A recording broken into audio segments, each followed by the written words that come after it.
Now, because Mrs. Thatcher is so interested in the future of Kampuchea, we thought we'd talk to her to find out what she thinks of our appeal. So I was very pleased when I was invited to number 10 Downing Street last Friday afternoon, and I asked the Prime Minister if Britain will give aid to Kampuchea now that the Vietnamese are going home.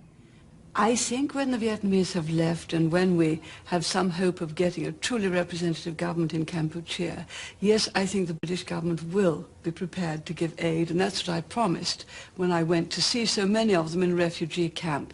But the first thing, you know, is to get the Vietnamese out. We hope they will go out, but it's going to take a time yet. And then really the next thing is to ensure that Pol Pot doesn't get back into government, because they would all fear him. And so Prince Sihanouk, who is their head of state, was before the Vietnamese invaded, has been working very hard with all the other people from all the other groups to try to make arrangements for a government that would be suitable for everyone. What do you think we're going to be able to do to make sure that Pol Pot and the Khmer Rouge are kept out of the country? Most people agree that Pol Pot himself could not go back, nor some of his supporters who were very active in some of the terrible things that happened. So there's quite an agreement about that. Some of the Khmer Rouge, of course, are very different. I think that there are probably two parts to the Khmer Rouge. There are those who supported Pol Pot, and then there's a much, much more reasonable grouping within that title, Khmer Rouge. Do you really think so?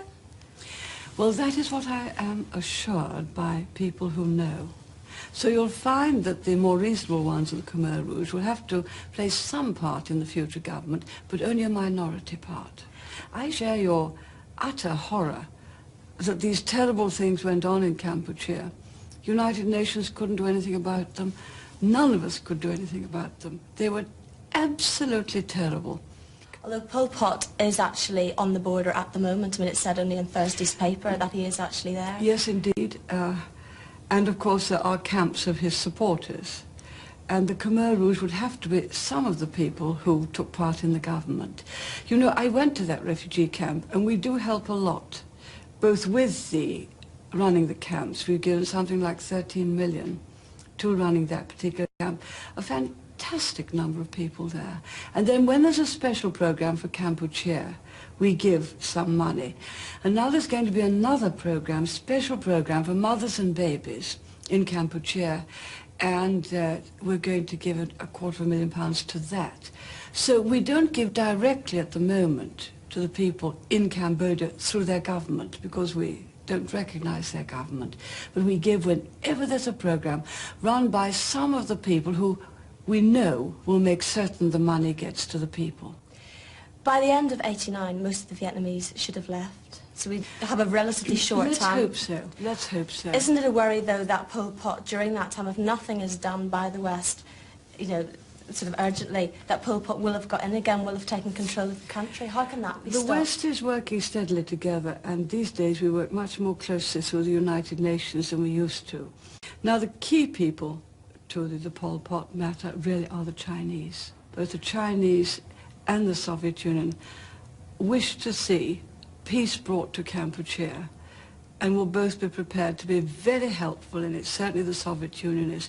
You know, had we had this interview, say, 2 years ago, I think I would have been a bit more pessimistic. But don't you find there's a new spirit in the world now? It is that it's time to settle some of these very, very old problems. What do you think of our appeal? I'm delighted. I think it's marvellous what the children do, and I think it's marvellous what the Blue Peter children have done. You wanted something a little bit special for the auction to add to it. I collect these little paper weights, and they brought out a new one. Last time I think I was on a children's program, it was a badger.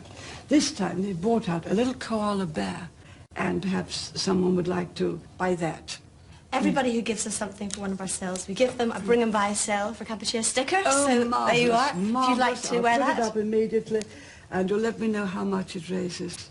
I will indeed. Yes. Thank you very much. And thank the children, and happy Christmas to everyone. Thank you. Thank you.